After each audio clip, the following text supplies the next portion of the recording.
Hi, Chris. Hi, Simon. So we didn't really talk about how to start this whole Yeah. thing. Why are we here?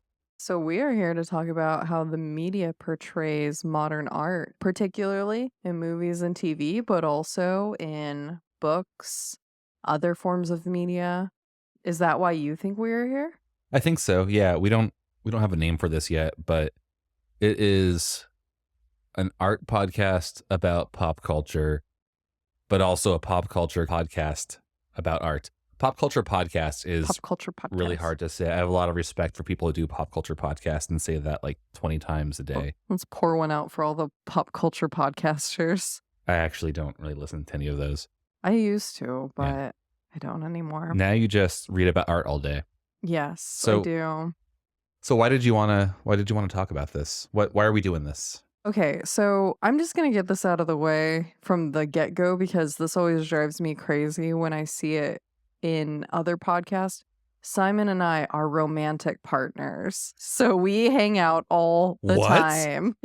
You don't need to go Googling like our names plus husband or our names plus married if this ever reaches more than 30 people because it's true. We are an item, and we have been talking about this kind of thing for over, the entire course of our relationship. And something I think we both notice frequently when we're watching movies, TV, is how ridiculous the art world is portrayed in pop culture, and how that in turn I think affects how society sees art. And I think we're interested in talking more about that and diving deeper into these kind of, I think, scenes that can be viewed as a joke, and sort of like often the art is the butt of the joke in these sorts of portrayals. But I'm interested in looking a little beyond that at what's actually like making up these scenes and all of the historical references and references to modern art that are making up these depictions. I'll ask you, Chris. What is your relationship to contemporary art that made you think about doing this? So my relationship to temporary art. That's the only kind I like. The temporal art. Yeah. No paintings No. unless they can be burned. Or like uh drawings you do in pen, but like the erasable pen, not or Do they pencil. still make those? I bet we could find them. Um so my relationship to contemporary art didn't really get started until I think more like my mid-20s.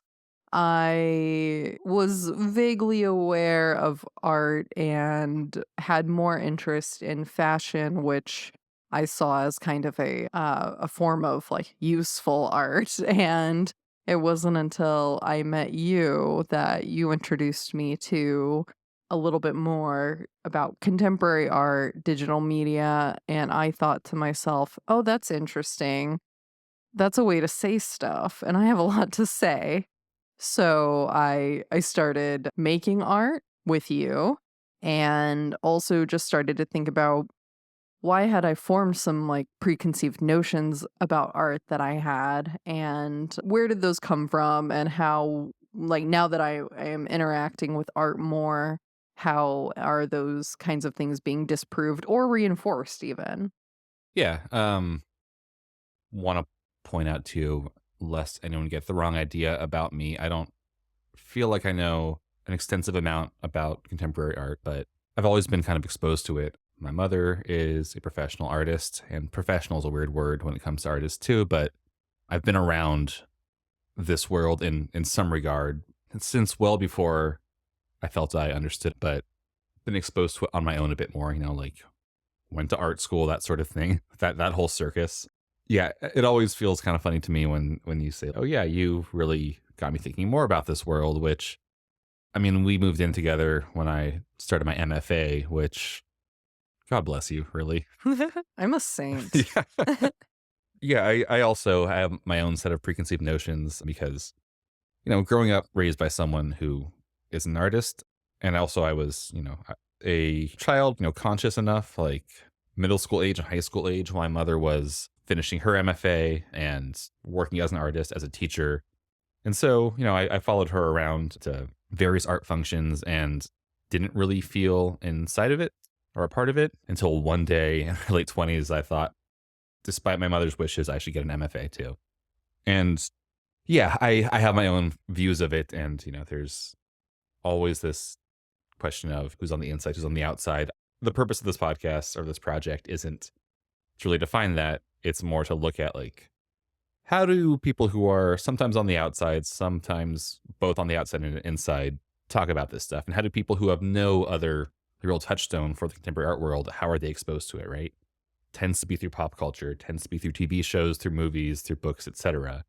I think backing up a little bit too, even before that, your background is in journalism. And I think while top of this, we said like this is a pop culture podcast, it's also in a way a media criticism podcast because with your background in journalism and my interest in media criticism, we're kind of interested in exploring it through that lens as well. How are these things framed in modern media? Yeah, I mean, a background in journalism isn't really worth what it was then. I mean, You could have had a whole blog. but yeah, you make a good point. I mean, it's important to me to say like this could easily fall into, let's look at all the silly ways these people who are not a part of the in group interpret and portray the art world.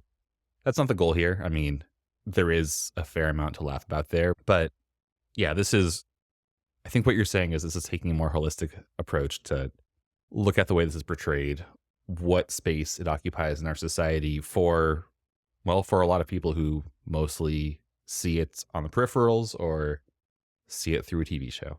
Does that sound Yeah. right to you? Yeah. I just need to get off my chest that right now I have my notes for the episode we're doing today, and next to the recording interface, there's a lot of words, but the ones that my eyes keep getting pulled to are the words big metal hairy scrotum hanging from the ceiling. So, on that note, Chris, do you want to contextualize that statement by telling us what we're going to be talking about today? What statement was it? Big hairy what? Big metal hairy scrotum hanging from the ceiling. Oh, big hairy metal scrotum hanging from the ceiling. Wait, is that a real piece? Is there a title for it? Well, we'll talk about that Okay, because well- I did the research about big hairy metal scrotum hanging from the ceiling. So today, for our first episode, we are talking about Broad City. And who knows how many episodes this will be. I have a lot of notes here, and it could take a while to get through because we are just tackling all of the different ways in which art is referenced throughout the entire series, starting from the very beginning. So maybe it'll be one, and we'll be struggling for content, or maybe it'll be like 7 episodes. We will see what happens. So, Simon, what can you tell me about the show Broad City? It is a comedy show from Comedy Central from, I don't know, the 2010s. Mm-hmm. Yeah, it ran like through the 2010s, right? Yeah. About two young women living in New York City who are both in their 20s. So going through your kind of dirtbag 20s, trying to claw yourself out of childhood into adulthood, but maybe not really that hard. It was very popular as far as I understood it, known mainly for being pioneering in the field of gross out humor with entirely women casts. Does that sound about right? Yeah, it really made a name for itself by being kind of like raunchy in a way that female-led television and movies hadn't really been until shows like this or movies like Bridesmaids, things like that. Yeah, that's exactly right. So this show focuses on two friends, Abby and Alana, as you mentioned. And for our purposes for talking about Broad City, we're mostly going to be focusing on Abby because she is the artist in question and who all of the like scenes related to art and having an art career pertain to within this show. She is 25 years old at when we start the show. When we end the show, I think she's in her earlier mid 30s, and she is a MICA graduate living in New York, as you mentioned. MICA being the Maryland Institute of College of Art, which is a crazy name for a Wait, school. are there that many ofs in it? There are like so many of I don't know why it's named that. Oh no. Actually, wait, hold on. It's Maryland Institute College of Art. So it feels like there should be more ofs. Call me ignorant, but can things be both an institute and the college simultaneously? That's how I feel. I feel like it should have been MIA, which is a weird acronym, or MCA. I don't know why they went MICA, other than like MICA is a kind of cool acronym. Yeah, MICA. it's, it's like your friend's 3-year-old's name. Yeah, MICA. 3-year-olds? I don't know. Is Micah still a popular name? I don't know. Parents chime in. Is Micah? Is your child named Micah? And if your child's named Micah, sorry about this conversation. I don't care about you. Micah is going to hear this years from now on, like, I don't know, that record they put on the satellite, because this is going to get that big, and they'll have a bone to pick with you. Look, if this is actually offending anybody named Micah, I will name my firstborn Micah. Sorry, go on. She goes to Micah. She goes to Micah. So yeah, she's living in New York, and kind of, I think we don't really get introduced to the idea of her being an artist until season 1, episode 3. Like the first few episodes are kind of like, there might be some passing mentions of her, and if you consider bucket drumming contemporary art, like that does show up in episode 1. So she bucket drums? Yeah, I think her and Alana like do some bucket drumming in a park to make money. So I don't know, do with that what you will. But we don't really hear much about her being like interested or an artist until season 1, episode 3, episode 4. In episode 3, she's having a conversation with her mom on the phone. We can only hear one side of it, but she's getting back from work from her soul-sucking job at Solstice, which is a kind of, I think, it's supposed to be like an Equinox sort of like workout, trendy gym, where she works as a cleaner. And she's telling her mom, like, oh yeah, I was just drawing all day. And that is such a sad lie. Yeah. I don't know. How do you talk to your mom about art, Chris? I don't. All right. It's weird because I feel like my mom can't tell you a single thing about like the art I make. Maybe, but also she is 100% supportive and like will buy $80 books that I have like one sentence of contribution to, which is very sweet. Love you, Mom. I think that's like the best you can really ask for. Yeah, I don't need anybody to get what I'm doing because I barely get what I'm doing. And to my mother, please don't take that as an insult. The war of moms. This podcast is just to pit our moms against each other. I just want to say I know it's going to happen, but I'm horrified that my mother is going to hear this. Like, there's some kind of nightmare scenario of that is the fact that the only person who you know is going to listen to this podcast is my mother. And I'm not comfortable with that. I need to work on that.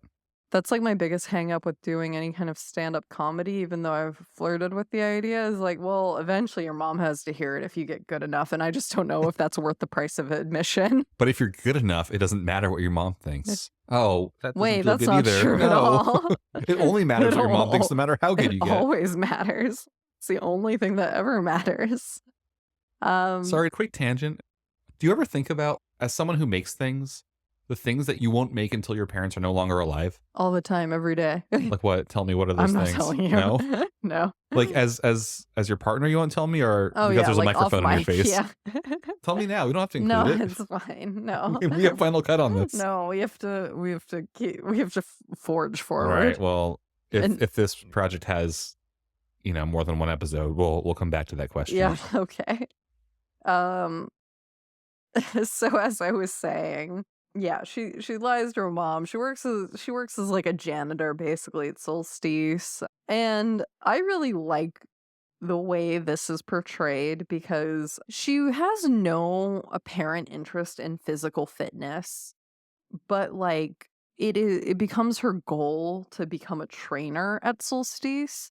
And I really appreciate that detail here because it shows how easy it is to get sidetracked by the things you should want when you are when your real dreams are to like make it as an artist, but like that feels so unattainable, so you replace it with something you absolutely don't care about, like being a gym trainer in order to fill the void.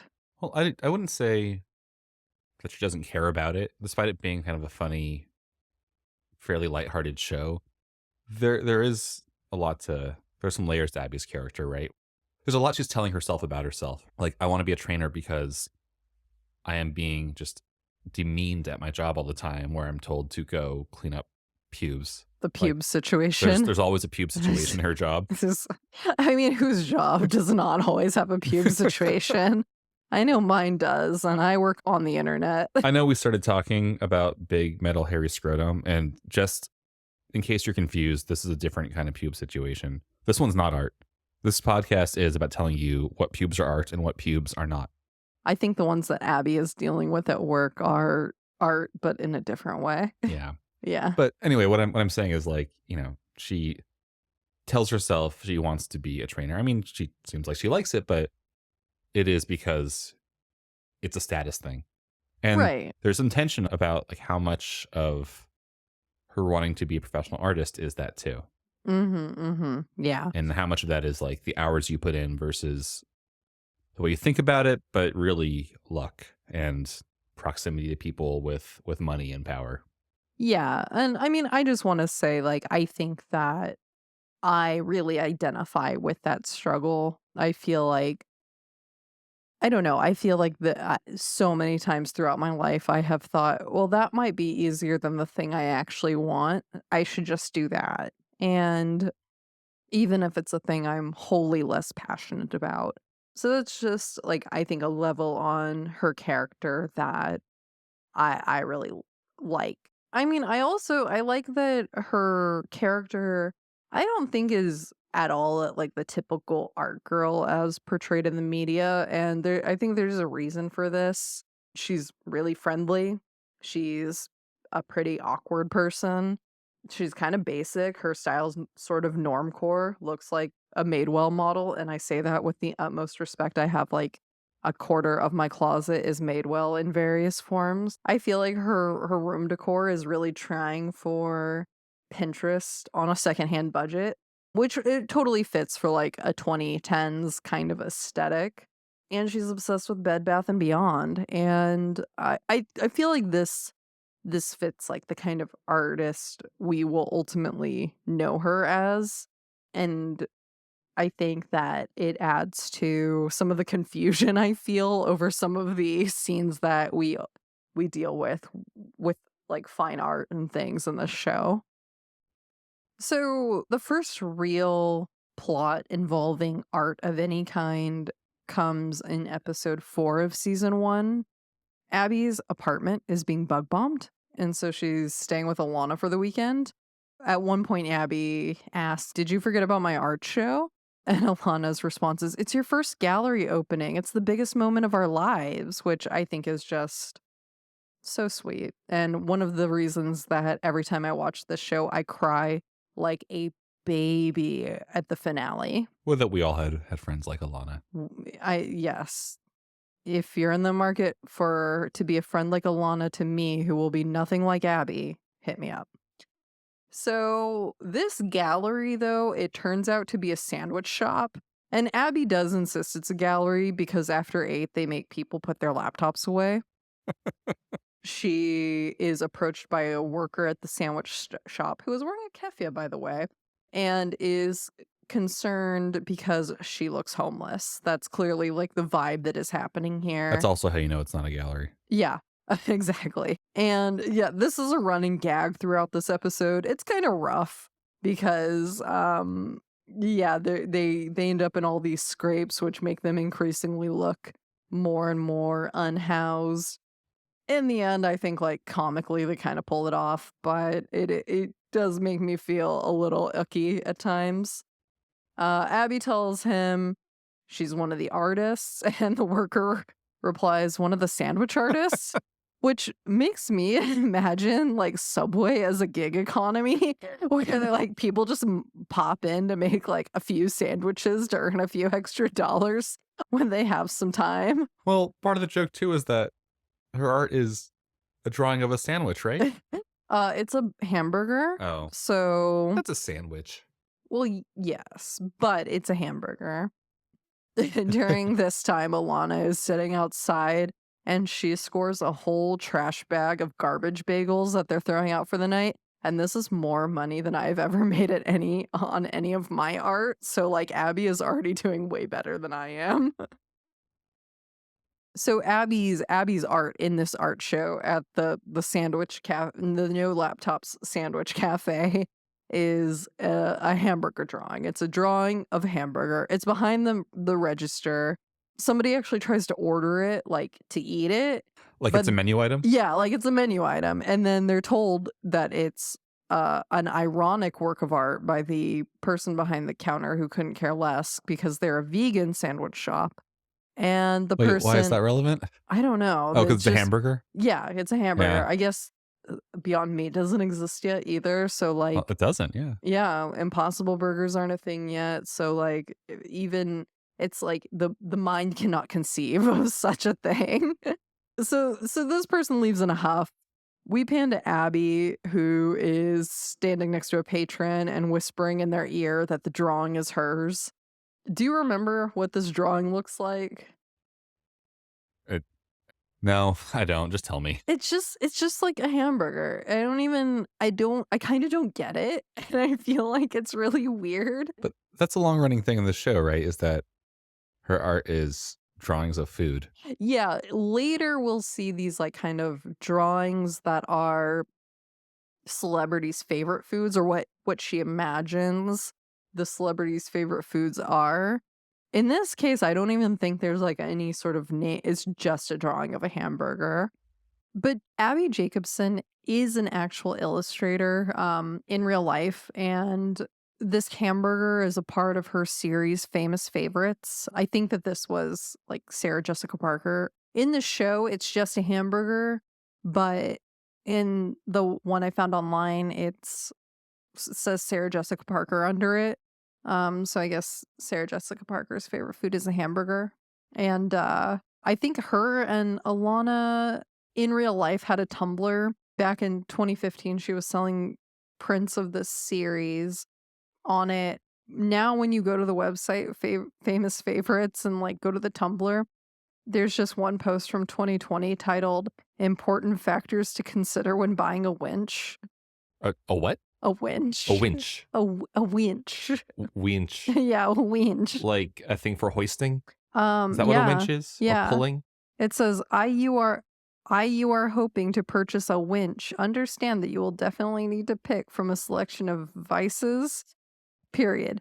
As a result, it's a good suggestion to understand which one you need to pick. Is this on their actual Tumblr or is it just like a placeholder website on the same domain?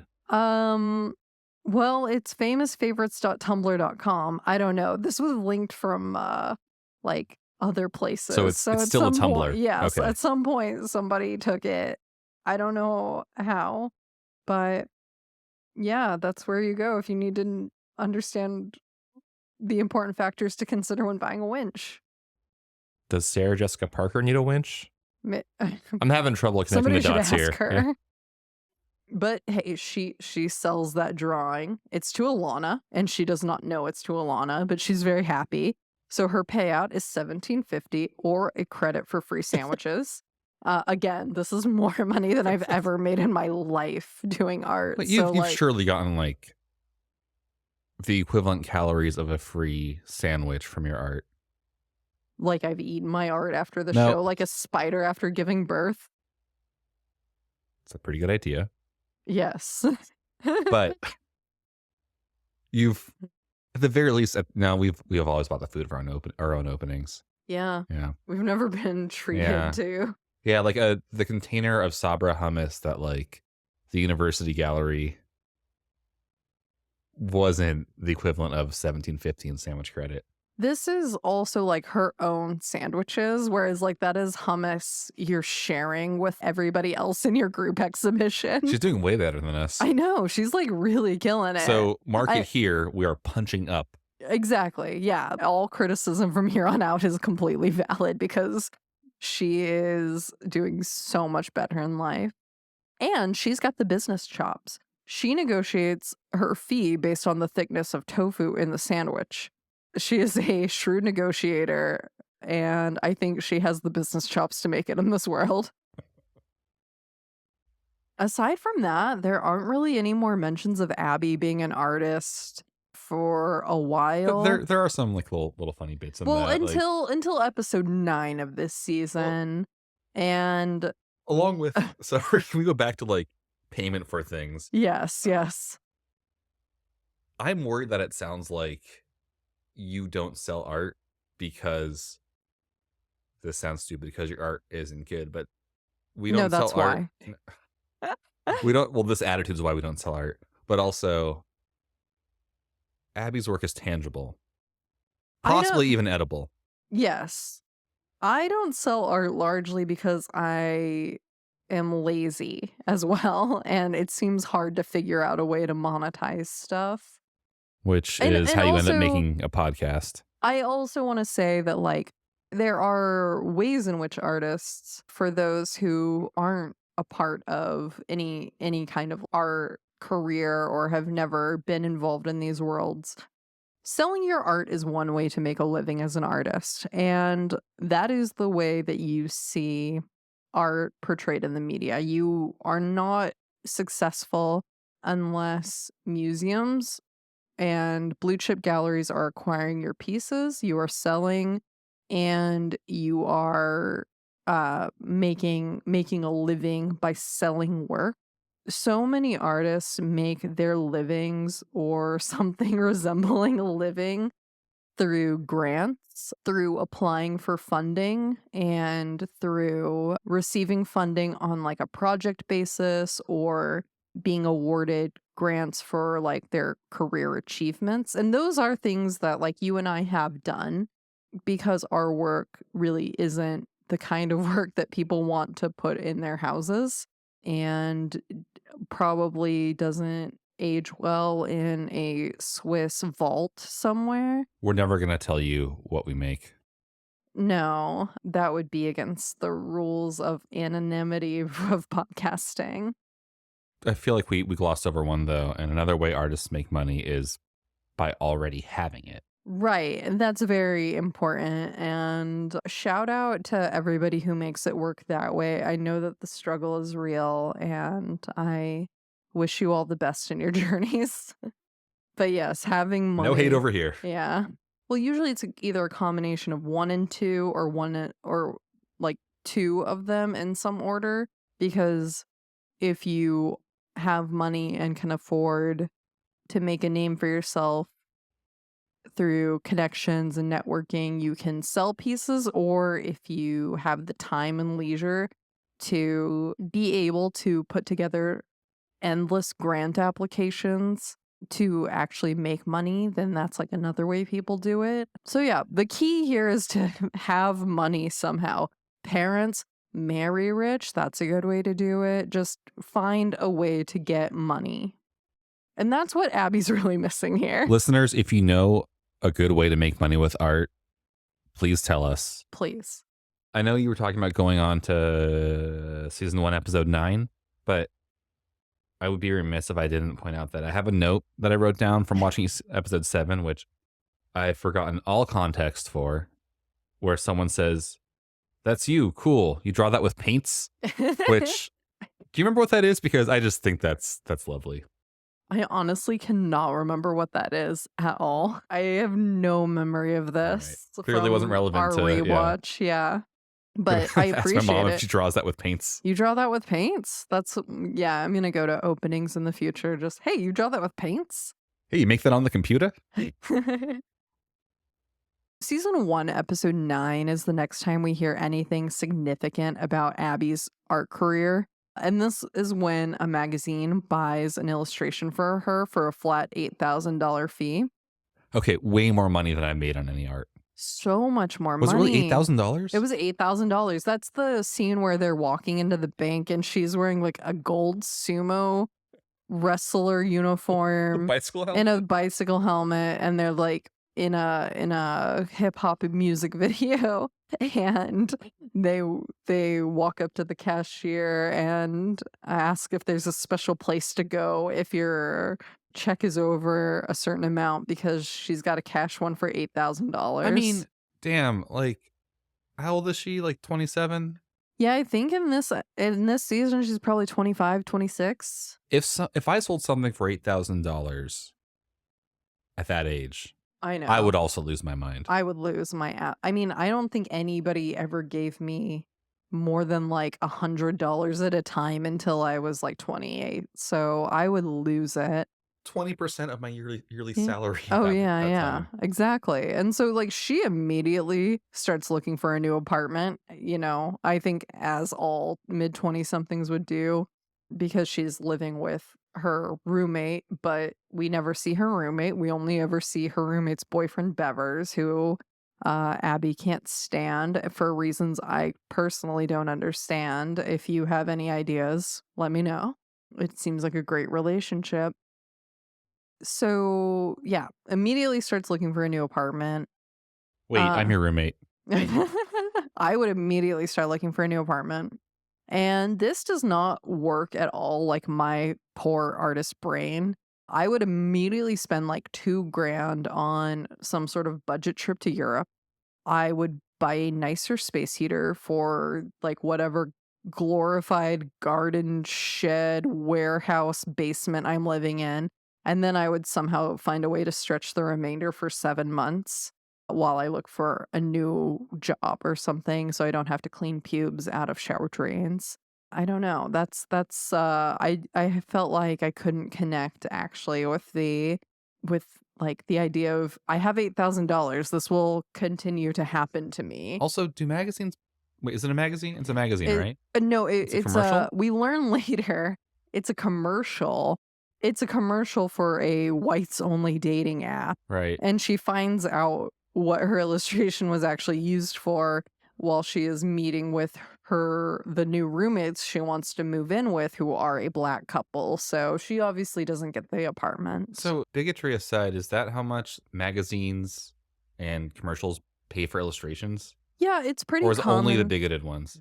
I think it's pretty common for like everyone, bigoted or not, because what you're doing is you're not just buying the product. You're not like buying a piece of clip art. You are buying a custom illustration that you are buying the rights to, and you're buying the rights so that nobody else can ever use it. It's the same sort of thing that applies to like stock photos. When you see a stock photo, you often see them for like $20,000. And it's because you're not buying the photo, you're buying the rights to use that photo. And there will be different licenses and different levels of licenses that you can buy. So in a way, 8,000 is kind of low considering that it appeared to be on a nationally aired commercial. Right. And this was, 2010 sometime when I worked in a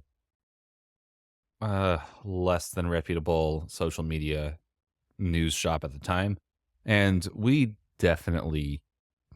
our owner definitely bought a lot of things from markets that were much cheaper. So Mm-hmm. a lot of content production, especially around that time, was coming from places like, how can we pay people in other countries a lot less money to produce things? And I can't believe I'm saying this, but maybe the bigotry here worked in Abby's favor because she's white and maybe they didn't want to buy from India or something. I think that's a great point. I mean, I don't know if the I don't know if the show thought that deeply about it, but I do think that's an interesting point that could definitely. What if they find out? What if the internet trolls find out that we bought this from someone in the Philippines. Exactly. No, and I Yeah. think that's a real like brand concern for the whites only dating That app. totally exists. I mean, it does exist, but it wasn't that one. Yeah, I have no idea if it exists. I haven't been on the apps in a while. So I haven't like had to browse the app store to see if anything Important disclaimer, you weren't on that one when you were on the apps, right? No, because I don't even know what it is. I don't even know if it actually exists. It seems like it might violate Apple's terms of service. I don't know, maybe it's an Android only kind of thing. There are some things that happen in season 2 involving art, but there aren't really any major plot points. There's like one episode, season 2, episode 8, where Abby is applying to be a person who puts wristbands on people at a bar. She tries to hand the manager her resume. He tells her he doesn't need it, asks for a headshot instead. She says she doesn't have one. She'll just recite her resume verbally. She tells him she works at an upscale gym, but then long term, she's a visual artist and illustrator. And I want to say this because I love this little like gag here. I'm going to stop you right there. This job is putting wristbands on people. Any fucking idiot could do it. And she says, well, that's great because I'm a huge fucking idiot. I just love her. During this episode, Abby blackmails Trey, her lovable doofus of a boss, into letting her teach a class because she found out that he is a porn actor. Hashtag justice for Trey. And during this class, she shatters a floor-to-ceiling mirror with a kettlebell. So her and Trey now have to come up with the money to buy a replacement so that corporate doesn't find out that... Definitely before OnlyFans, this plot. Yes, yeah. Definitely, yeah. Like, if you work at a gym like that, if you work at a gym like that today, I feel like I'd be shocked to learn that no one there, or only one person there, was in porn. Oh yeah, you're gonna make money off your body one way and not another? Okay. You're gonna have that hot body in your 20s and you're not gonna, you're gonna waste it. Min-max your earning with it? Exactly. I love this scene that follows where she does rails of Gardettos, like crushed up Gardettos to brainstorm ideas of how she's gonna make the money. It's not all the Gardettos though, it's just certain ones, right? It's just the what do they call those? Like the flat boys? The flat boys? Are the flat boys? I don't know. They know. probably have names kind of like the Tetris pieces. It's like the pog of the Gardetto. It's the slammer. Yeah. The salty slammer. The salty slammer. So she crushes up the salty slammers. Gardettos, we're looking for sponsors. Gardettos. Yummy. And she lands on she's going to sell her clothes and art. And I just feel like if it was that easy to sell your art to make money, wouldn't you have been doing it already? Oh, I never thought of that before. I know. It wasn't until like the going got tough that I really needed to like make it happen. I just think that part's really weird. At this point, Abby and Alana and the child Alana is babysitting Oliver set up an art shop on a street corner where Abby is displaying more of the food illustrations that we saw in season 1, episode 4. This time she's selling illustrations of celebrities' favorite foods. So yeah, as we talked about earlier, she's now selling them for $40 a piece. And so this is quite a raise from the $17.50 of sandwich credit that she had going before. Yeah, that's like 2 sandwiches. I know. Good for her. I mean, it's been like a year or two, so maybe adjust for inflation a little. A woman offers her $2 for an illustration of some tacos, and she begrudgingly accepts it. And then another man comes up, and he actually seems interested in paying full price, but he balks when he learns that they are not the actual confirmed favorite food of Bruce Springsteen. Were they grown in the USA? Maybe they're Mexican. And that's another reason. You wouldn't want... They're not union, that's for sure.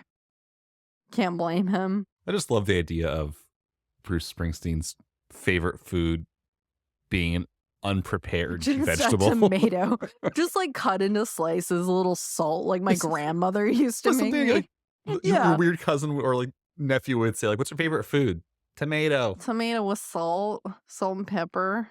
Like, okay, it's like a caprese salad, but without the basil and the mozzarella, I guess. Can I get a caprese, but Hold the mozzarella, hold the basil. There you go. That's all it is. See, now it sounds good. They call it the Springsteen. Uh, yeah, I'll try that next time I'm in New Jersey at the Chili's to go. Now we're gonna go into season 3. Season 3, episode 1 is an episode titled Two Chains, and this is where the art stuff really starts to happen. Abby's roommate from college, remember, she went to Micah, and her roommate from college, Maxanne, got her first painting in a gallery. Just like right off the jump, this is such a weird conceit to me. Like, presumably, if they were both in art school and Maxanne was a painter, she would have been showing in college and then after. It's a big deal because it's in a New York gallery with a curator and not like a student gallery or something, But right? they just keep saying first painting in a gallery. Right. And Abby went to undergrad. Yeah, I don't know. Even like at the I don't art know. school I went to, like undergrads were showing in galleries, like even if they were student galleries. I agree. It's totally different if it's like a real gallery with like, or if it's like a blue chip gallery or something, but they just keep saying gallery. And it's not that hard as an artist who is going to like undergrad somewhere to get your work into some galleries in your local community Yeah. because it's all about networking and just applying to things. That being said, I have no idea what it's like trying to get your stuff shown in New York. True. I've never lived there. I've never tried to be an artist there. I don't know. Maybe Well, should have and at she some went point. to But Micah though, so Maryland. So I would assume there are some networks in Maryland. I don't know. I just feel like it's a weird conceit. yeah. Like for me that this supposedly serious artist has never otherwise had a painting shown in a gallery. It seems like a milestone that at age 20, we're on season 3 now, she's probably 27 or 28 at least if she graduated with Abby. It seems like a milestone she should be long past. I mean, I don't know. It's Maybe she was just majoring in like art business or something. I don't know what majors they have at I don't know. I Micah. didn't study. I mean, I studied art. Actually, I forget this. I did You study did? art in my undergrad. Yeah. I minored in it, which great idea, everyone. Very useful.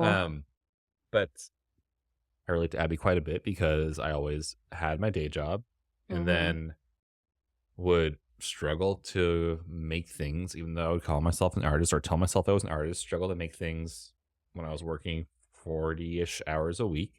I mean, I feel that now. Yeah, but also like it was harder just having had an undergrad degree. Oh, sure. Like you don't, I mean, I went to a state school. I didn't go to what in this fictional show is supposed to be like a private, it's supposed to be like a RISD analog, right? Micah is, yeah, I would say it's very much like RISD or like Cal Arts.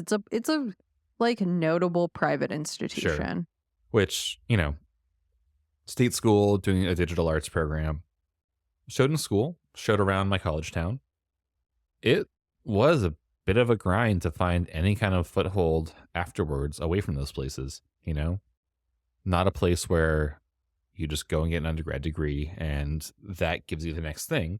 But to me, from my experience, that makes sense. Like you get out of there, maybe you haven't networked properly or whatever, and you spend some years doing stuff and working on the networking, and then she gets in a show and it's a group show. I can see how it is meant to be a big deal.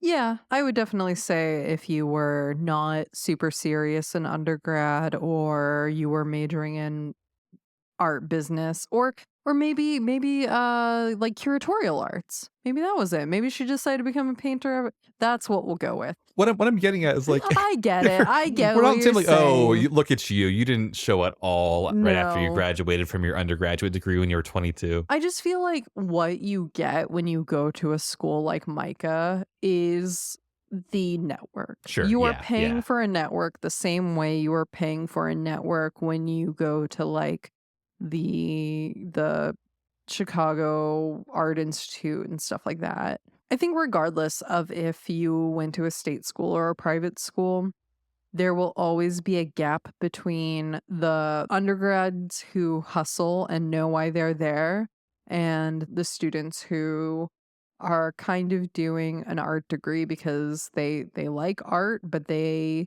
aren't serious about it. Maybe they assume they'll do a master's, maybe they just thought it would be fun. I don't know, Well, but you're right. And like having the brief period I was teaching art, both in a state school and in a private art school, because gotta love adjunct teaching where you're doing all those things at the same time. Yeah, I did see that. It's not every experience, but yeah. that is what I saw. Yeah, I feel like the people who want to put themselves out there, because when we were at a gallery and a part of an artist run gallery in Portland, I would review applications for group shows and stuff, and there would be people still in undergrad applying to them, and sometimes those people would be accepted. It's not impossible if your work is good to be really like trying to make that career for Sure. yourself before you're even out of college, let alone once you are out of college. That's all to say, Maxan was definitely doing curatorial arts and switched to painting in my head canon. Therefore, everything about her is totally valid. You go, girl. So, at the start of this episode, Abby nearly gets pulled into a storm dream by a storm dream on Were you gonna say storm drain monkey? storm dream storm dream by a storm. Abby nearly gets pulled into a storm drain by a storm drain monster, and Yeah, there's no easy way to say that line. It's so hard to say storm dream twice in a row. Well, storm drain monster. Storm dream monster, and it ruins her shirt. So her and Alana go to a warehouse sale, sample sale that's happening in the neighborhood to find something sufficiently artsy that she can wear to Maxan's opening. They leave the store, they get a few blocks away, and then Abby realizes that the security tag has been left on her shirt. There but for the grace of God go I. I have a jacket right now. I mean, there but for the grace of God am I, because I have a coat in our closet right now that has like a security ink tag still on it. I cannot get it off. That you absolutely I did not bought- shoplift. Look, my mommy bought it for me. Okay. And that is what I will tell them when I finally go back And to the store to get it taken That's how you off. can afford to be an artist. Exactly. That's how I can't afford to be an artist. You mistake me for somebody who has any kind of career in the arts, sir. So they try and go back to the store so they can get the tag taken off. But in true New York City fashion, the store has been completely emptied out and closed down in the time that they were gone. Is that a New York City thing? I feel like it's a very big city thing of like it's there one day and then the next day it's completely disappeared. there is just a- in an exaggerated kind of. Like, Don't Trust the Bee in Apartment 23 has a thing about like a pop-up sale Yeah. too, where it's like it's gone the next Yeah, time you go exactly. there. It's such a it's definitely a certain kind of trope. I wonder if it's on tvtropes.com. I hope to one day experience the ghost pop-up sale. Yeah. Oh, it's fun. I used to work sample sales and I would get to yell at people, and it was like the most power I ever had in my early Wait, 20s. Why did you yell at them? Because we would have different prices for like if it was a long sleeve it was $5, but if it was short sleeve it was like $3. So people would like tuck the sleeves in to make them look like they were short sleeved. And so I would get to yell at them and be like, "Stop doing that." And they're like, "Okay." And I was like, "Okay." And then I just kept checking them out. And that was as far as I ever went And with that's it. how you learned how to shoplift something with the tag still on. Yes. No. No. Not since I was in like my early 20s anyway. Long after. So that was the most power I've ever had. And I thought to myself, this makes me very uncomfortable. I am not to be trusted with this. No one should have this kind of power. Exactly. And I quit. Yeah. That leads us to the gallery opening. So in the show, the gallery's unnamed, but a little bit of research unveiled. This is actually the Macron Gallery in Greenwich Village. I looked it up. And they have actually, like, not too long ago had a show with Jim Carrey. And I kept thinking, like, Jim The yeah, apparently makes political cartoons. I went through every stage of grief as I learned wait, how are this. his? I have so many I questions. know, yeah. What are his I politics? Are they funny? woke. No. Like, I saw, this, like, painting of Trump tweaking his nipples while eating an ice cream sundae that made me wanna lobotomize You know, that myself. that I don't know. I can only imagine that Jim Carrey politically cartoons political figures as he would portray them as an actor, and I can see him doing that. Honestly, so, like, I'm kinda met on them in terms of subject matter, like, I just don't find Trumpism and that kind of thing to be what I'm interested in when I view art. But what's a Sunday? Stylistically, though, I actually think he's got chops. I was like, look him up, and tell me what you think. I kind of am digging what he's doing with, like, style and color. Listeners at home, if you are out there, you should also Google for Jim Carrey's political cartoons and make up your own mind. I do kind of like his use of the saturated colors, the I don't exactly know what mediums he's using. Some of it looks a little like maybe pastels. I really like that and what he has going on with his line work. Yeah, what do you think, Simon? Oh man. Well, I googled it and I found an article on ArtNet from January 31, 2020. The headline is Jim Carrey says the political phase of his art career is over. Now he's on to painting mangoes. Wait, I have to go I have to look up Jim Carrey mangoes. No, I mean, there's a photo of him kind of caressing or trying to caress a mango as if he were Tantalus. Oh, no, yeah, I see it. I kinda like it. Yeah, it's good. And In 2020, mangoes, and it's in, like, what do you call it when it's just one quote? Not two quotes. Not like single single quotes. quotes. In 2020, mangoes, single quote, and he's yeah, I like it. Well, I also like I don't know if I like it. I want to point out that there is a pull or a subtitle with a quote that's "We got tricked by politicians and weird corporate concerns to believe that disagreement is hatred," the actor said. And editorializing here, but because the next photo is him caressing a mango with the words "in 2020" single quote Mhm. mangoes, the answer must be mangoes. Oh, There's a lot to no. unpack there. I accidentally clicked on one of Donald Trump eating a plate of poop, and you know I cannot stand scatological references. Oh, I'm gonna be sick. Um, Back to the mangoes. Yeah, I mean, it looks like a more well done caricature that you would get done at Oh, yep. like, There's yeah, the you there's don't want to see the that. It makes me feel icky. yep. But it's still, yeah, it's interesting. Anyway, this gallery, So yeah, that's a the Macaron total Gallery. yeah, has Co- shown Jim Carrey. So the art in this scene, I don't know what you thought of it as there's from what I can tell and the research I did, there is a 2014 piece by Danny McDonald.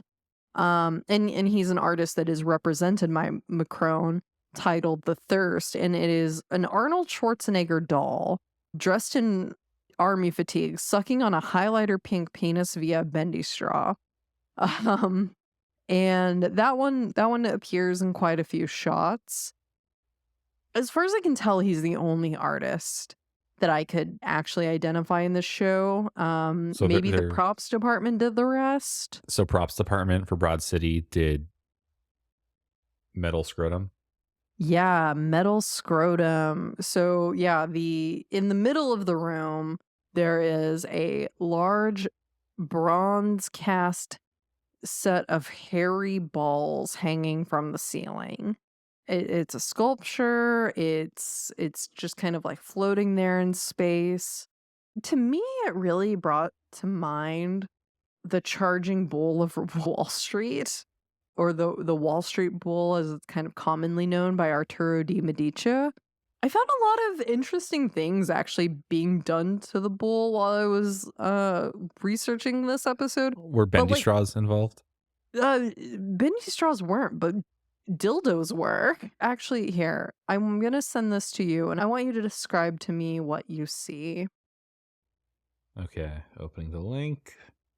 I see the Wall Street Bull with probably like 60, I can't count very well, but like 60 dildos of various colors, some rainbow, some fleshy, attached to it with a guy who looks like he's dressed like that photo of Vladimir Putin riding a horse I shirtless. believe it is Vladimir Putin. Is it a real According to the person? caption. I don't know, it's a mannequin. Oh, okay. Yeah, I don't think it's the real. I don't think the real Vladimir Putin I don't think the real Putin's there. would ride a Dildo bull covered in rainbow bronze bull. dildos. Yeah. Okay, yeah, but yeah, it's like a bull penis porcupine hybrid with a Yes. mannequin of Vladimir Putin riding it. Exactly. I just think that like this bull, this like bronze cast of a bull, is one of the best known sets of balls in the art world. Wait, Uh, it has balls? So here I'm gonna link you to I need another the photo. reverse view. The balls are very much an Wall important Street bull feature. balls. I'm just gonna Google it. People believe Yep, that okay. kissing the balls of the bull is lucky. They are prominent. I mean, if you think of a bull and what the scrotum-ish area should look like, it's the artist was true to life, I will say. There are many things about the bull itself that I would say are not at all true to reality. I feel like the ball sizing, as somebody who is not an expert in this at all. Didn't you grow up on a farm? Yeah, but we only had we had cows. We didn't have bulls. Where did you get more cows then? From the cow fairy. Yep, and that's where cows come from. That's End of cows. story. Yeah, no more questions. By the way, I did find the bull balls poster for sale, and I ordered you one. Oh, thank you. I'm really looking forward to hanging that up in our house that we share. I mean, it's a win-win. My mind just went here. Like, I see these big hairy balls hanging in the middle of this Greenwich Village gallery, and it's something to laugh at. It's silly.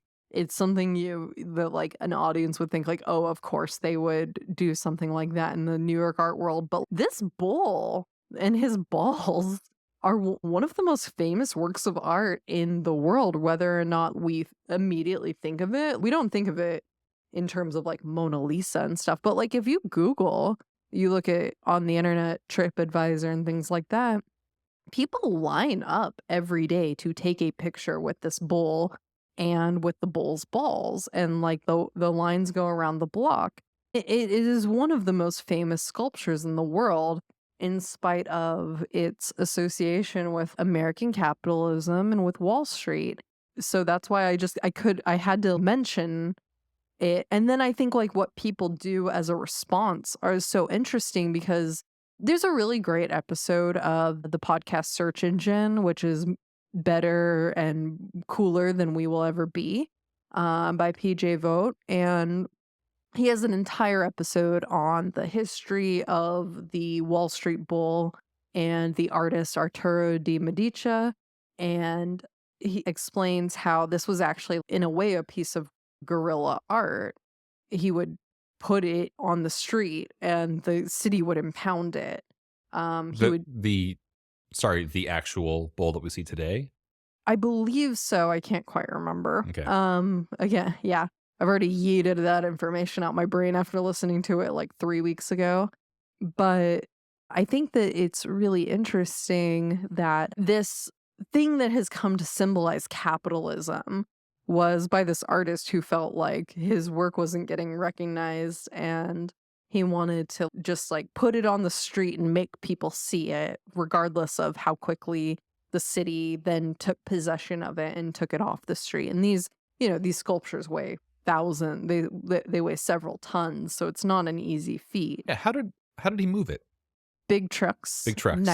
Nighttime big trucks, lots of guys. Big trucks, big balls, lots of guys. Yeah. Big trucks, big guys can't lose. And what I think is interesting is the image I showed you of charging bull covered in dildos with Putin straddling Is it. there a title for that? I don't think so. Okay, I already closed the tab. So. Yeah, we'll have to call it charging bull covered in dildos. In the same gallery scene, there's kind of in the background, it never gets a lot of focus. There's a crocheted lawn chair. Like somebody has taken a lawn chair, they have stripped it of the webbing that would normally, or the canvas that would normally make up the seat, and they've crocheted the seat. Maybe I can see if I can find it really quick so you can have a reference. While you're looking, sorry, I have to ask, if you were to imagine what the most famous testicles in art are, what would be on that list? I think it's Wall Street Bull. You think it's number one? I think Jesus probably has some, some I just can't think of an image though. I mean, I was raised secular Jewish. Are balls a big part of the crucifixion? No, but baby Jesus balls? I feel like he's always got them out. Why can't I picture Jesus's balls? Right. I don't know. Yeah, anyway. Well, I was hoping that we would find a great Wikipedia list out of this, a ranking of famous testicles in art. No, but I Googled Wikipedia famous testicles in art, and I got about 300,010,000 results in 0.45 seconds. Oh, good. The first result is from Wikipedia. It's Michelangelo's David, which, yeah, very, very famous pair of testicles. Oh, okay, yeah. Next is the artist Peter Pawlensky, which personally not familiar with, but the quote says, "A naked artist looking at his testicles nailed to the cobblestone is a metaphor of apathy, political indifference, and fatalism of Russian society." True that. Next is Bacchus by Michelangelo. Oh, sure, yeah. And then, what is this? The 1, 2, 3, fourth result is the Wikipedia entry for testicle. Not the art, I don't think. Just random. The general testis. The concept of testicle. And then after that, fifth is charging bull. Oh, see? Okay, I nailed it. If we're sorry, I just realized that sixth is as we are recording from Chicago, sixth is, can you guess? Cloudgate. It's the bean. It's the ball. That is not balls. I'm so mad about that. It's not balls. I don't know why it gave me that. I will die on this hill. On the Wikipedia page for Cloudgate, I did find word testicle, one match. So Kapoor, the artist Anish Kapoor, who did this piece, it says Kapoor often relies on the tenets of Hinduism in his art and says that, quote, "The experience of opposites allows for the expression of wholeness." End quote. Primal dualities that are one, such as the lingram and yoni, are important to Indian culture, and Cloudgate represents both male and female in one entity by symbolizing both vagina and testicles. Thus, it represents the tension between the masculine and the feminine. Oh, I had no idea. I love that. Yeah. Who knew? Okay.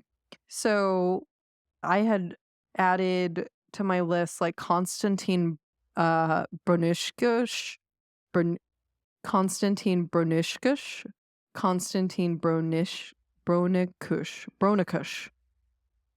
Konstantin Broniškiš. Another idea for a podcast, you pronouncing names different ways to help you go to sleep. Yeah.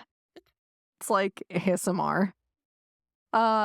He has a piece titled Princess X or Princess 10. I'm not sure if it's meant to be an X or a 10, from 1915. It's pretty much a polished bronze phallus on a limestone pedestal. It's definitely more abstracted than large bronze hairy balls in this scene, but you can see how this artist paved the way through like their bimorphic forms. There's also works such as Leda and the Bird that I think were probably precursors to this work. And, even if the props department did make this, I'm going to treat it like it's a valid, I think it's valid. I'm going to send you an image also of Princess X I think it's Princess the 10th because what I kind of learned about it is that it was named for Princess Marie Bonaparte. It's actually supposed Oh, to be depicting her, but I think it is just a penis. yeah, So look at if I that. were her, I would be a little miffed by the comparison. Sorry, I'm laughing because on this website there is an image that shows the work and then has like a silhouette of a person next to it, so you can get the scale Oh of the piece. yeah. I thought it was much bigger than that. Title of her sex tape. Well, okay, we can keep going on. And this is my fault too. But we can keep going on No, with no, the this ball is jokes. great. Where If you do scroll down a little on that page, you can see more of this artist's organic okay, shapes, how they abstract like the human form, organic forms. woman looking into a mirror has like the same shape, and Mm-hmm. it is a sculpture of a woman looking into a mirror. But when viewed next to, it's by the same artist, Konstantin Brunus. Brun Do it for me. Branushkush Branu Bronicush. Konstantin Bronicush.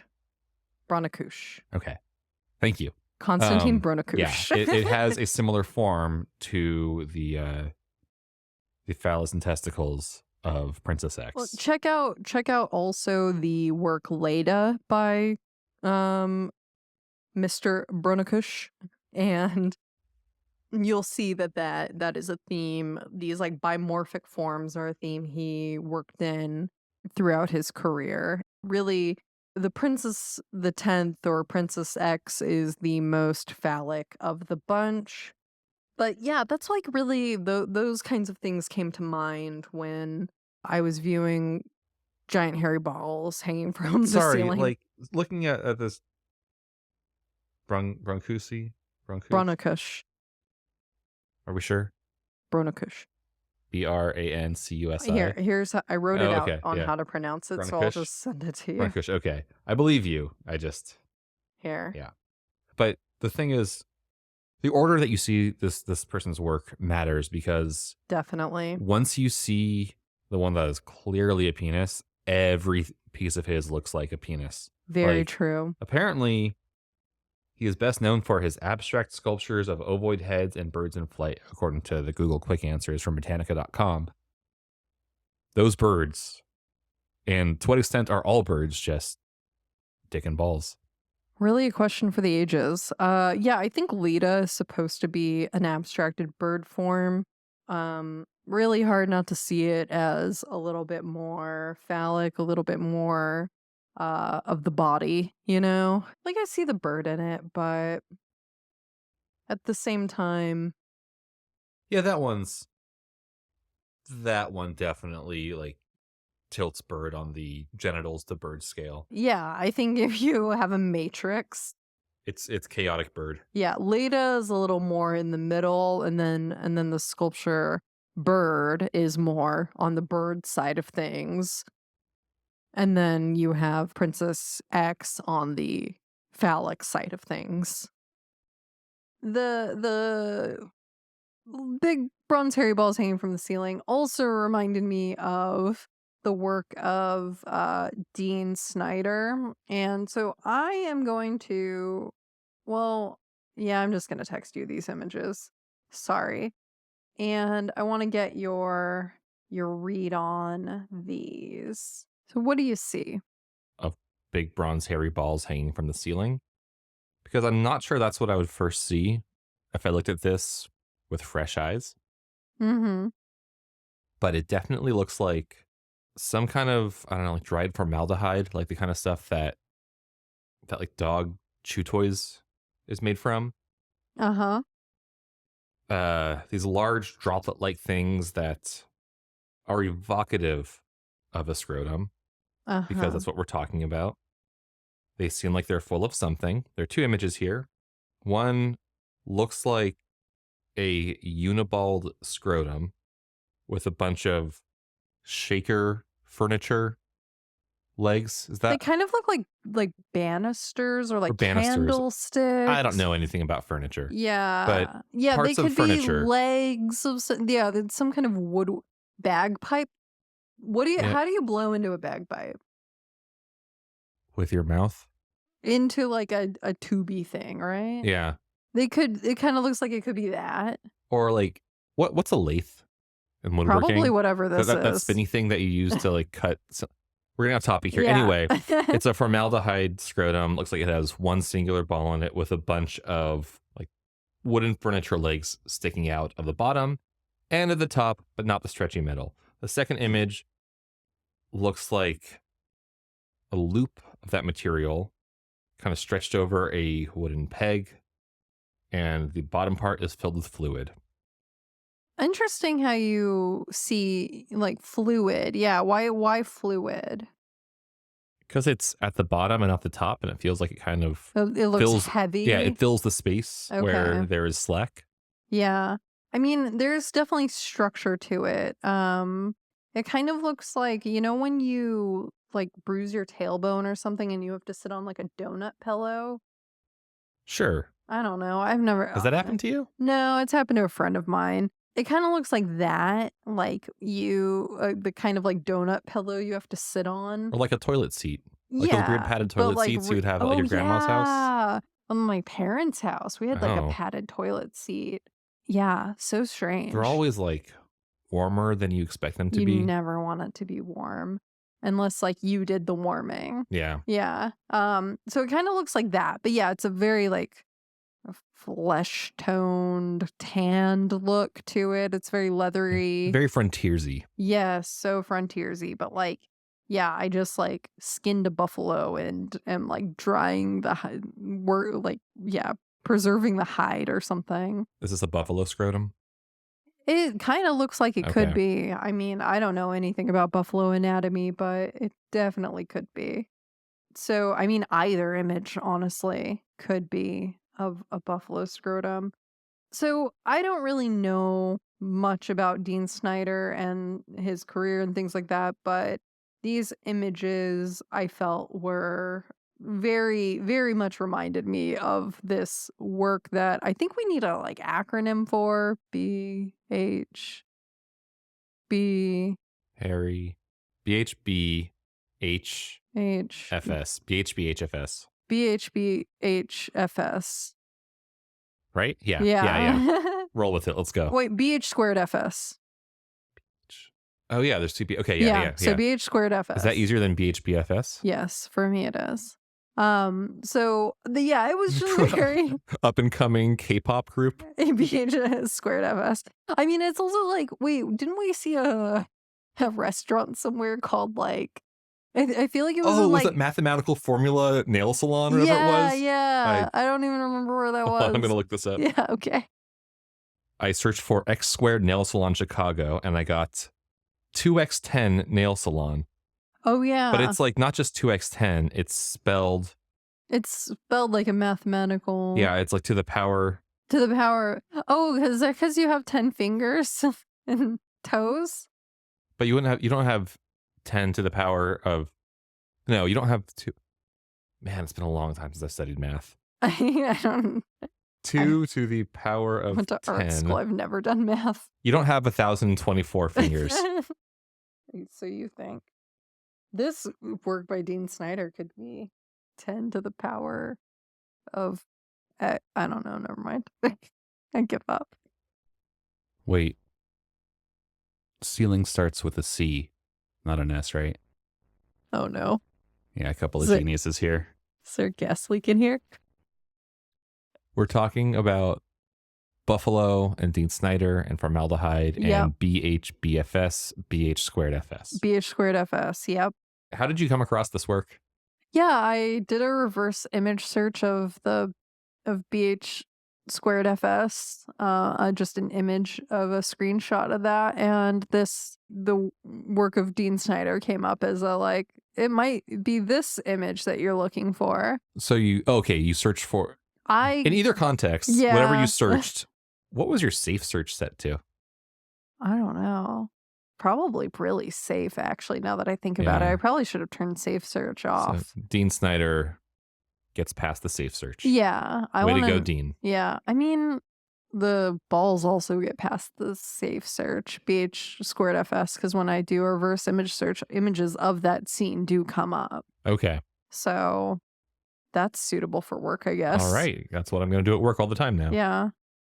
So, something I was kind of working towards as we were discussing this, I sent you an image a few links back. Can you see the crocheted chair? Yes. It's behind a shirtless guy with Oi Bomb written on his chest. Okay, well, first we gotta talk about him. All right. At one point, he points to Alana with a tiny baseball bat, and he says, "Chain belt, V bold." This is actually a cameo by Harmar Superstar, and then like he's doing a bit. So, do you know who Harmar Superstar is? No, I have questions about the name. Is it Har, first name, Mar, last name, and then the descriptor superstar? I think Mar is his middle name. Okay. There's So no Har. hyphen. I don't know Harmar. anything about Har. It's two, yes, Mr. Hark. So Harmar Superstar's real name is Sean Tillman Hauser, and he is an American singer-songwriter and actor. And he actually got Me Too'd in 2021 by about 10 women. That's a lot. Yeah. So like about 6 years after he appeared in this episode. And he's been trying to make a comeback since 2022, but all of his shows keep getting canceled shortly after they're announced. So sometimes it does stick, I guess, which is kind of nice. So what do you think happens there? Like they get announced and people say, nah, fuck this guy, and they cancel him. But someone's still trying to make him come back. Yeah, Okay, I think people who are like less in the know wind up booking him or think like it's blown over, but then they get a lot of like negative attention after the booking, and like people get on social media and tell the venue to cancel, and they do. So Bomb the Oi Bomb. he's got a few more years until he can make a Louis C.K. style comeback, I think. Yeah, I was about to draw the reference, but Yeah. wasn't sure I fully understood it. But Yeah. as long as we're on the same page. Yeah. I'm not super familiar with him, but I guess he was notable enough here. And so what he's referencing with his Oi Bomb on his chest is Michael Portnoy. And do you know anything about Michael Portnoy? Mike Portnoy, Mike Portnoy? the drummer of Dream Theater? I don't think so. I don't think so. I don't want you to remember that I know who that yeah, that's so Dream Theater's drummer is. specific. Let's move on. Yeah. So he is an artist, and when he was 26, in the middle of Bob Dylan's 1998 Grammy performance of Lovesick, he was like hired as a background, like not a dancer, just he was there to like be in the background of Bob Dylan's performance and like have good vibes and like be nod his head along. And during the middle of the performance, he jumps on stage, rips his shirt off, and the words say "soy bomb" on his chest. And so later in an interview, when asked like why did it say soy bomb, he says soy represents dense nutritional life. Bomb is obviously an explosive destructive force, so soy bomb is what I think art should be: dense, transformational, explosive life. And he followed it up by saying the number one rule of such an act is that it should be inscrutable. So he kind of like danced around with Dylan on stage for a while and then was escorted off. Wait, so this was planned? No, this Okay, wasn't. this was not This was planned. unplanned. This was a nip slip. Yeah, yeah. When the nip slip happened in like what, 2002? No.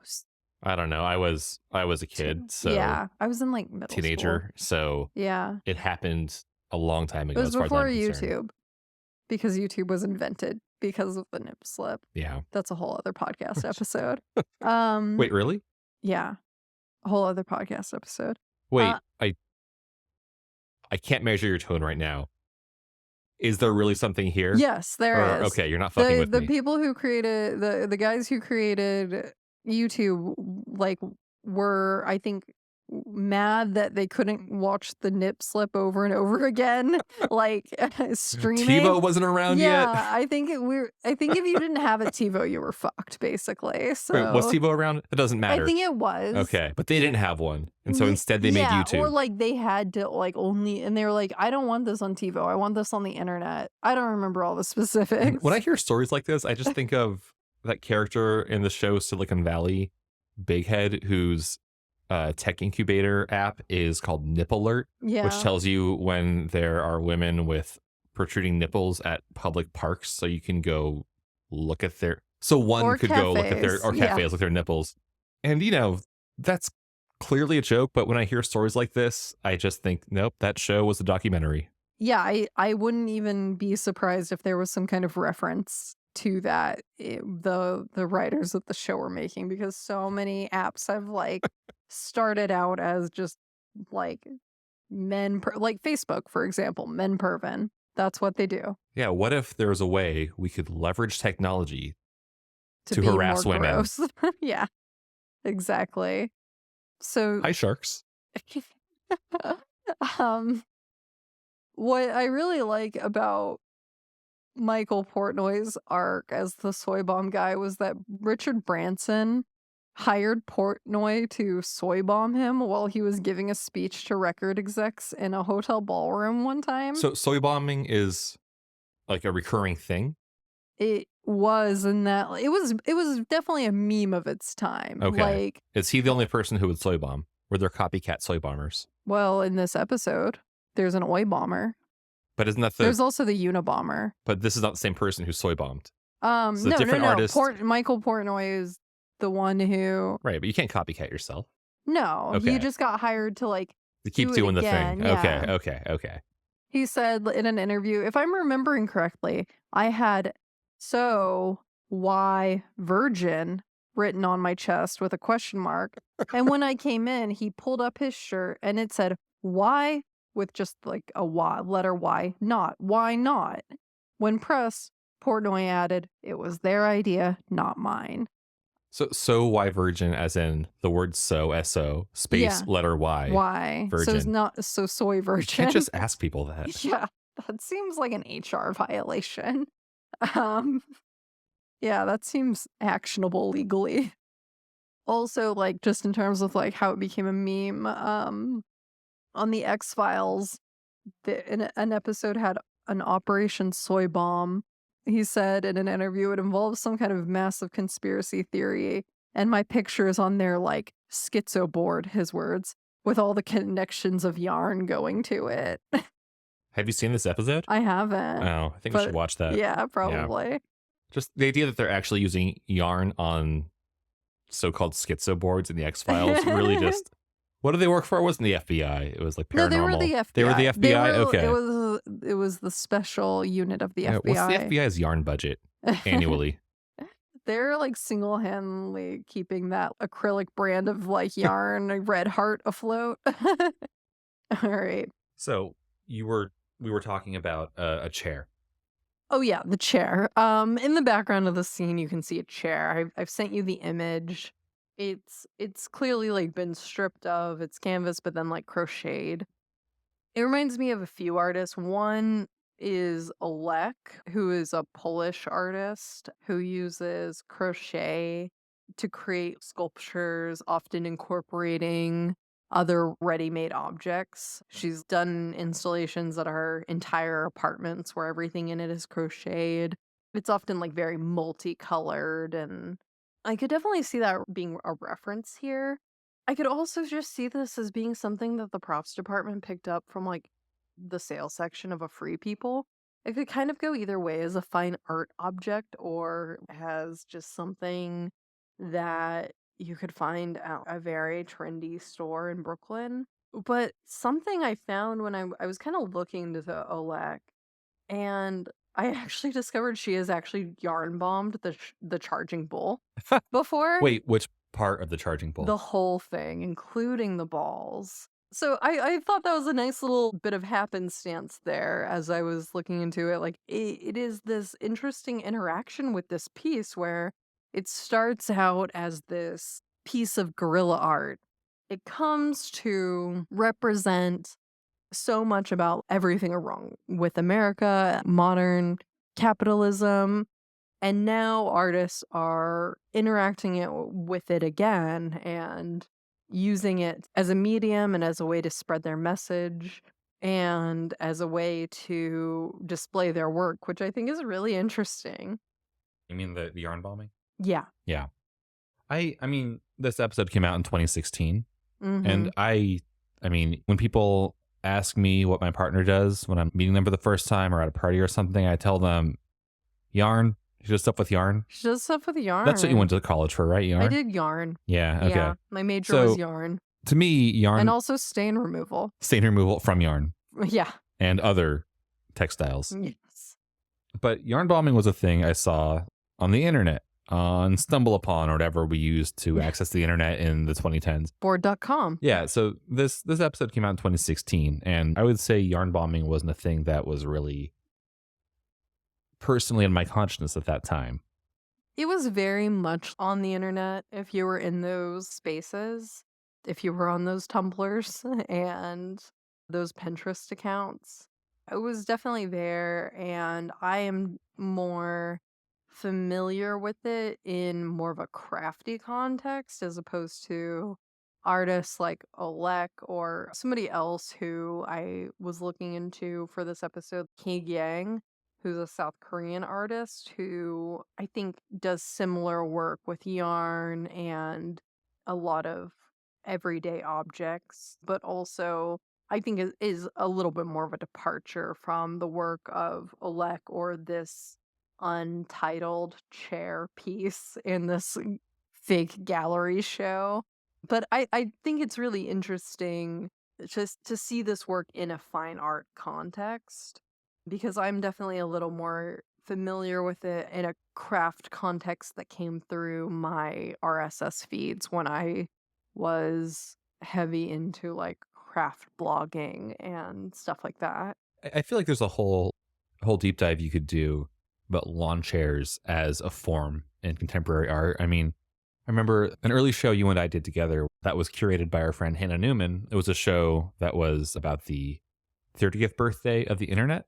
And so Yeah. there were a bunch of pieces about the internet. And one of those pieces, if I remember correctly, and I will insert the artist's info here later because I should know this, but I think it was, nope, it was not a lawn chair. It was a blanket It was a blanket. made from Ethernet cables.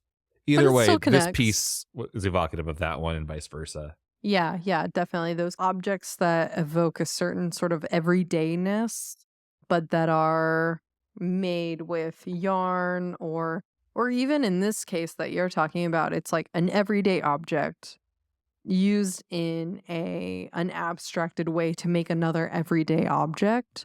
That's really interesting. There's also just chairs in general in Mhm, contemporary mhm. art. I mean, the Brooklyn Museum, for example, I don't know if it's permanent or what, but they have a whole like design section, which a lot of it's about like furniture design. Yeah. And there's a lot of chairs there. And I mean, my brain is totally rotted from growing up on SNL, but there's that sketch about, I think it's either Tobey Maguire or Natalie Portman or both of them are in this sketch where they're a couple and they're going to meet her parents for the first time. Uh-huh. And she says at the doorstep, just so you know, my parents are European. And they go in and they're this total like 90s or 2000s, whatever it was, stereotype just of, European art snobs. They both have like Andy Warhol haircuts. And in my mind, it's Maya Rudolph and Fred Armisen. I don't know if they were on SNL ever at the same time. I think it was Fred Armisen. I'm not sure if Maya Rudolph was there, but I hope she was because she deserves to be in everything all the Well, time. There were a few of them, like both of their names are Nuni because Nuni? Nuni is masculine and Nuni is feminine. Yeah. But anyway, the point I want to make is there's no point to this, but what I'm getting at is their living room just looks like a gallery, an art gallery. And it looks like this image we're looking at. There's things that are clearly art objects and things that may be art objects, but who knows? And the tension of that joke comes out when they tell the woman's new boyfriend, Jeff, to take a seat, and there's no discernible chair in the room. And so he finds like a brightly painted pyramid shape and sits down on it and just slowly slides down looking miserable. Yeah, I think chair as an art object is a very interesting medium. Just and as somebody who's a designer, I find that cross section to be very interesting, and that is why you see so many museums and galleries have a section of chairs. We were both just at the Stedelijk in Amsterdam last month, and there's just a whole section of chairs. It is a common feature of many art museums. People been sitting for centuries. And people been sitting, and it is art. And that'll do it for part 1 of our episode on Broad City. Stay tuned for part 2, where we will somehow continue to find ways to talk about BH²FC. You got it right this time. Yeah, I did. Great. Proud of you. Thanks for being here for this first episode of Untitled Podcast with Art. Yep, that's what we decided to call it over the course of this episode. Our music is by Layers in Layers. Layers as in the Earth's crust. Layers as in where evil dwells, I guess. Check them out on Instagram at Layers and Layers. We also have a Patreon at patreon.com/untitledartpod, where you can support us and receive special perks, including bonus episodes and video versions of all of our podcasts that feature slides of the art we discuss. We're also online at untitledpod.art. See you next time. Bye. Bye.